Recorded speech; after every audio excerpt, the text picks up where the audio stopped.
اب تک ہم نے اللہ رب العالمین کے بابرکت پیارے اور عظیم ناموں میں سے 9 نام پڑھ چکے ہیں، سمجھ چکے ہیں، اس کا معنی جان چکے ہیں۔ اللہ، الالہ، الرب، الرحمن، الرحیم، الحی، القیوم، الخالق، الخلاق۔ اللہ، الالہ، الرب، الرحمن، الرحیم، الحی، القیوم، الخالق، الخلاق۔ یہ 9 نام یا 9 صفات ہمارے سامنے آ چکی ہیں، اس کا معنی، اس کا مفہوم اور اس کی تفسیر آ چکی ہے۔ انشاءاللہ اب 3 ناموں کا تذکرہ اسی کے ساتھ ملایا جا رہا ہے۔ 3 مزید نام جو پہلے نام سے بھی ملتے جلتے ہیں۔ ایک نام ہے الخالق جو ابھی آ چکا ہے، دوسرا نام ہے الباری اور تیسرا نام ہے المصور۔ الخالق، الباری، المصور۔ الخالق پہلے بھی آ چکا ہے لیکن وہاں پہ اس کا معنی کسی اور پس منظر میں تھا، اور یہاں پر اس کا معنی کسی اور پس منظر میں، کیونکہ دونوں معنی پائے جاتے ہیں لیکن یہ الخالق لفظ جب ان دونوں کے ساتھ آتا ہے تو اس کا معنی دوسرا کیا جاتا ہے۔ اس اعتبار سے اس کو الگ سے تذکرہ کیا جا رہا ہے الفاظ اس کا ایک ہی، پہلے بھی الخالق ہے، یہ بھی الخالق ہے۔ تو الخالق، البارئ، المصور، ان 3 ناموں کے ساتھ ہم کس لیے ذکر کر رہے ہیں وہ ہم بتا دیتے ہیں آپ کو، کہ ان 3 ناموں کو یا ان 3 صفات کو اللہ رب العالمین نے ایک ساتھ قرآن حکیم میں ذکر کیا ہے، اس وجہ سے ہم اس کو ایک ساتھ ذکر کر رہے ہیں۔ سورہ الحشر ہم بارہا اس آیت کریمہ کو یا اس سورت کی چند آیات کو سنتے ہیں تلاوت میں۔ اس کی آخری رکوع کے اندر اللہ رب العالمین فرماتے ہیں هو اللہ الخالق البارئ المصور، هو اللہ الخالق البارئ المصور لہ الاسماء الحسنى۔ سورہ الحشر آیت نمبر 24 کہ اللہ وہی ہے الخالق جو خالق ہے، البارئ جو الباری ہے، اور المصور جو المصور ہے۔ معنی اس کا کیا ہے؟ الخالق کے معنی بھی آپ کو عام طور سے ملے گا پیدا کرنے والا، البارئ کے معنی بھی آپ کو عام طور سے ملے گا پیدا کرنے والا، اور المصور کا معنی ہوتا ہے تصویر اور صورت بنانے والا، صورت بنانے والا۔ لیکن اب اس کو اس طرح سے سمجھیں کہ تینوں کے اندر الگ الگ معنی ہیں، تینوں سمجھ لو ایک مراحل ہے، اللہ رب العالمین کے افعال کے کچھ مراحل ہیں۔ الخالق کا معنی کیا ہے؟ ادھر ہم نے دیکھا تھا الخالق کا معنی ہوتا ہے کسی چیز کو پیدا کرنا، بنانا بغیر کسی پہلی مثال کے، کوئی مثال نہیں، کوئی ماڈل نہیں، کوئی تصویر نہیں، اور اس انداز میں چیز کو وجود میں لے آنا، اس کا یہ معنی ہوتا ہے الخالق کا، پیدا کرنے کا۔ لیکن یہاں پر الخالق کا معنی کیا ہے؟ کسی چیز کو اللہ رب العالمین اپنے ارادے اور اپنی مشیت سے اس کا اندازہ لگاتے، اس کی تقدیر بناتے ہیں، اس کی تقدیر بناتے کہ ہم یہ چیز بنائیں گے اور ایسی چیز بنائیں گے، اس کے جتنے لوازمات ہیں، یہ چیز کب تک کیسی بنے گی، کب تک رہے گی، کیا کیا اس کو ضرورت ہے، ہاں ساری چیزیں جو ہو سکتی ہے ایک چیز کے بارے میں اللہ رب العالمین پہلے اس کی تقدیر بناتے ہیں۔ اس کو کہتے ہیں الخالق، کیونکہ الخالق کے ایک معنی میں کیا ہم نے تقدیر دیکھا تھا، تقدیر کا معنی دیکھا تھا، پیدا کرنے کا معنی ہوتا ہی ہے لیکن تقدیر کا معنی، کیونکہ الباری کے ساتھ یہ لفظ آیا ہے اس لیے اس کا معنی یہ کریں۔ تو یہ پہلا اسٹیپ ہے، کسی چیز کو وجود میں لانے کا اللہ رب العالمین کے افعال میں سے یہ پہلا مرحلہ ہے۔ حالانکہ اللہ رب العالمین کو مرحلوں کی ضرورت نہیں ہے، وہ مرحلے سے پاک ہے، وہ چاہے تو بغیر کسی مرحلے کے وجود میں لائے۔ انما امرہ اذا اراد شیئا ان یقول له کن فیکون۔ اس کی طاقت و قوت یہ ہے کہ جب وہ کسی چیز کا ارادہ کرتے ہیں صرف کن فیکون، کن کہتے ہیں وہ ہو جاتی ہے۔ لیکن یہاں پر چونکہ اللہ رب العالمین نے اپنی حکمت کے تحت یہ ذکر کیا ہے تو ہم اس کو ذکر کر رہے ہیں۔ تو پہلا معنی کیا؟ الخالق کا معنی ہوگا کسی چیز کو وجود میں لانے سے پہلے اس چیز کو رب العالمین اپنی حکمت، اپنی مشیت کے تحت اس چیز کا اندازہ تقدیر بناتے ہیں۔ ٹھیک ہے، یہ الخالق ہوا۔ اس کے بعد الباری، باری کا معنی ہم عام طور سے پیدا کرنے والے کا معنی کیا جاتا ہے، حالانکہ الباری کا معنی کیا ہوتا ہے؟ کسی چیز کو بغیر کسی مثال کے وجود میں لانا. تو ابھی جس کو تقدیر اللہ رب العالمین نے کیا تھا اپنی حکمت اور علم و ارادے سے، وہ چیز کو اب وجود میں لانے کا نام کیا ہے؟ الباری. لانے والے کا نام الباری. تو الخالق الباری ہو گیا. تیسری چیز المصور، اللہ رب العالمین المصور ہے، اس چیز کو جس انداز میں چاہتا ہے صورت عطا کرتا ہے. ان چیزوں کو جس انداز میں چاہتا ہے صورت ادا کرتا ہے.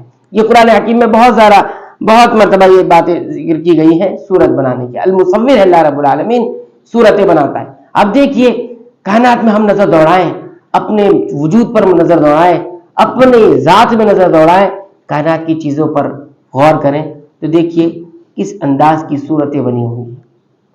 ہر چیز اپنی صورتوں پر پیدا کی گئی، اپنی شکل و شباہت پر پیدا کی گئی ہے. پہاڑوں کی اپنی ایک شکل ہے، زمین کی اپنی ایک شکل ہے، آسمان کی اپنی ایک صورت ہے، انسان کی اپنی ایک صورت ہے. اور انسان میں بھی آپ دیکھیے کہ کس انداز کی، ہر ایک انسان کی الگ الگ شکل ہے، الگ الگ صورتیں ہیں، اور اس کے ایک ایک اعضاء کی شکلیں الگ الگ ہیں، ایک ایک چیز کی شکل الگ ہے. اس میں کان ہے، اس میں آنکھ ہے، اس میں ناک ہے، اس میں بال ہے، اس میں پیشانی ہے، اس میں چہرہ ہے، چہرے کی صورت الگ، چہرے کی کیفیت الگ، ہاتھوں کی کیفیت الگ. پھر اس کے بعد جسم کے اندر جو ہے نہ جانے کتنے نظام اور سسٹم اور کتنے جو ہے سسٹم چل رہے ہیں، اس کی صورتیں الگ ہیں، اس کی صورتیں الگ ہیں. ہم دیکھ رہے ہیں کس انداز کی اللہ رب العالمین المصور ہے. تو اللہ رب العالمین کو المصور کہا جائے گا کیونکہ اس نے اپنے لیے المصور اختیار کیا ہے. یہاں بھی بعض لوگ جو ہے اس میں پھسل جاتے ہیں اس راہ میں کہ اللہ کے اسماء و صفات کے باب میں ہم اللہ رب العالمین کو وہی نام دیں گے جو نام رب العالمین نے اپنے لیے اختیار کیا ہے. یہ میرے اور آپ کے اختیار اور میرے اور آپ کے اجتہاد کی بات نہیں ہے. یہ ساری چیزوں میں اجتہاد نہیں ہوگا کوئی کچھ اللہ رب العالمین کو کہہ دے، نہیں. اللہ رب العالمین کی وہی صفات جو اللہ رب العالمین نے اختیار کیا. اسی لیے علماء نے کہا کہ اللہ رب العالمین کو اللہ ہی کہا جائے گا، کسی اور زبان کا معنی اس کو نام نہیں دیا جائے گا. کوئی کچھ کہہ دے، کوئی کچھ سے مراد اللہ ہوتے ہیں، ایسا نہیں. ایسا کیسے ہو جائے گا جب رب العالمین نے اپنے لفظ، ہماری بس میں نہیں ہے کہ ہم اللہ کی تعریف کر سکیں، اللہ کو کوئی نام دے سکیں. اس لیے اللہ رب العالمین نے اپنے نام کو خود اختیار کیا ہے، اپنی حمد کے لیے جو الفاظ اس کی شان کے مطابق ہو سکتے ہیں وہ ذکر کیا ہے. تو اللہ رب العالمین خالق، البارئ، المصور، یہ تین نام اگر ہم ملا دیتے ہیں تو کل کتنے نام ہو جاتے ہیں؟ 9 3 12 ہو جاتے ہیں. تو یہ بات کیا. اس کے بعد آپ سمجھیں اس کو کہ اللہ رب العالمین چیزوں کی تقدیر بناتا ہے، اس کو مقدر کرتا ہے اپنی حکمت کے جیسی اس کی حکمت ہوتی ہے. پھر الباری کا معنی اس کو عدم سے وجود میں لاتا، نہیں رہتی پھر وجود میں لاتا، یہ الباری ہو گیا. پھر اس کو جس انداز میں چاہتا ہے پوری مخلوقات کائنات کو اس انداز میں اس کی تصویر بنا دیتا ہے. بعض علماء نے یہ کہا کہ الخلق کے معنی تقدیر ہوتا ہے، جس کا معنی بھی بیان کیا گیا. اور البرء یعنی الباری کا معنی یہ ہوتا ہے کہ اللہ رب العالمین جو ہے اپنے حکم کو نافذ کرتے ہیں. یعنی ابھی تقدیر بنایا، ابھی بہت سارے لوگ ایک پلان لے کے بیٹھے، پلاننگ ہے، منصوبہ ہے، لیکن کیا ہر انسان اس بات پر قادر رہتا ہے کہ اپنی پلاننگ کو وہ پریکٹیکل لے آئے سامنے؟ نہیں ہوتا ہے، صرف وہ پرنٹ پر ہی رہ جاتا ہے، شکل اور عمل میں نہیں آ پاتا کیونکہ تقدیر کو قدرت ہی نہیں ہے، ہو ہی نہیں پاتا ہے. اکیلے کرتا ہے تو اکیلے نہیں ہو پاتا، 4 لوگ کو ملاتا ہے تو اختلاف ہوتا ہے، جھگڑے ہوتے ہیں، الگ ہو جاتے ہیں، وہ پروجیکٹ پلان کچھ ہو ہی نہیں پایا. کتنے لوگوں سے ہم سنیں گے. لیکن اللہ رب العالمین الخالق کے بعد الباری مطلب یہ ہے کہ جو اس نے مقدر کیا ہے وہ رو کر رہتا ہے، وہ کرتا ہے، تنفیذ کر کے رہتا ہے. بہت سارے لوگ نہیں کر سکتے، بندے میں نہیں کر سکتے، سوائے اللہ رب العالمین ذات ایسی ہے جس چیز کو وہ لاگو کرتا ہے اپنی حکمت و مشیت سے، وہ پھر وہ اس کو تنفیذ بھی کرتا ہے. یہ آپ سوچ کر رکھیں، اگر ہماری تقدیر میں خوشحالی لکھی ہے تو کوئی بھی اللہ رب العالمین کی لکھی ہوئی اس تقدیر میں آ کر روک نہیں سکتا کہ اس کو خوشحالی نہیں ملی. اور اگر ہماری تقدیر میں رب العالمین نے زوال لکھ دیا ہے، بدحالی لکھ دی، تو کوئی بھی آ کر اس بدحالی کو ختم نہیں کر سکتا. یہ ہے الباری کا معنی. الباری کا معنی یعنی حکموں کی تنفیذ کرتا ہے، وہ جو مقدر کیا ہے وہ ہو کر رہتا ہے. ہم ایک نماز کے بعد ایک دعا پڑھتے ہیں، کیا پڑھتے ہیں؟ اللہم لا مانع لما اعطیت ولا معطی لما منعت ولا ينفع ذا الجد منك الجد. پڑھتے ہیں کہ نہیں پڑھتے؟ اللہم اے اللہ لا مانع لما اعطیت، جو تو عطا کر دے کوئی روکنے والا نہیں ہے، ولا معطی لما منعت، اور جس چیز سے تو روک دے کوئی عطا کرنے والا نہیں ہے۔ یہ ہے خالص توحید جو نماز کے بعد، صلاۃ کے بعد زبان سے اقرار کی جاتی ہے۔ وہ الباری کا معنی ہے کہ یہ حکموں کو تنفیذ کرتا ہے جو اس نے مقدر کیا ہے۔ اور پھر تیسرا اسٹیپ کیا ہے؟ المصور، کوئی آ کر کہے کہ آپ نے چلو یہ آپ پلان ہم کو دے دیا، ہم لے لیتے ہیں، اب ہم اس کو لاگو کریں گے، ہم کریں گے، آپ نہیں کر سکتے۔ انسانوں میں دیکھیے ایک آدمی کو بتایا کہ آپ صرف پلان بنا کے دیجیے، دوسرے آدمی اس پلان کو کیا کرتے ہیں؟ لاگو کرتے ہیں کہ آپ کر پائیں گے، ہم نہیں کر سکتے، میرے بس میں کہاں ہے، میں تو بتا دیا بس۔ انجینئرنگ پلاننگ کر کے دے دیتا ہے، ایک اسٹرکچر ایک خاکہ بنا کے دے دیتا ہے، انجن تھوڑی بنا کے دے گا آپ کو، بھائی ہم کیوں کریں گے؟ کون کرے گا؟ جس کے پاس وہ ہے، ایسا ہے جس کے پاس زمین ہے، جس کے پاس وہ بنا کر کر پلاننگ کوئی بنا رہا ہے اور کر کوئی اور رہا ہے، پھر اس کو ڈیزائن کرنے والا کوئی اور ہے۔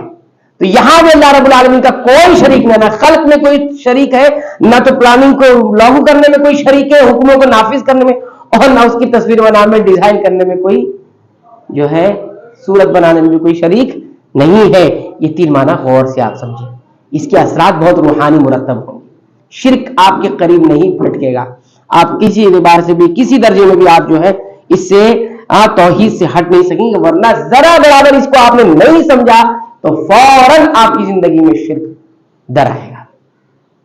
تو اللہ رب العالمین کی معرفت اس انداز میں، اس کے اور بھی معنی انشاءاللہ ذکر کیے گئے ہیں قرآن حکیم میں، ترتیب وار ہم اس کا تذکرہ کس انداز میں قرآن حکیم میں ہوا ہے وہ ہم سمجھیں گے۔ اللہ تعالیٰ سے دعا ہے کہ رب العالمین تو ہمیں اپنا صحیح اور حقیقی تعارف حاصل کر کے اس کے مطابق اپنی زندگی گزارنے کی اور اس کے روحانی اثرات اپنی زندگی مرتب کرنے کی توفیق عنایت فرما، آمین۔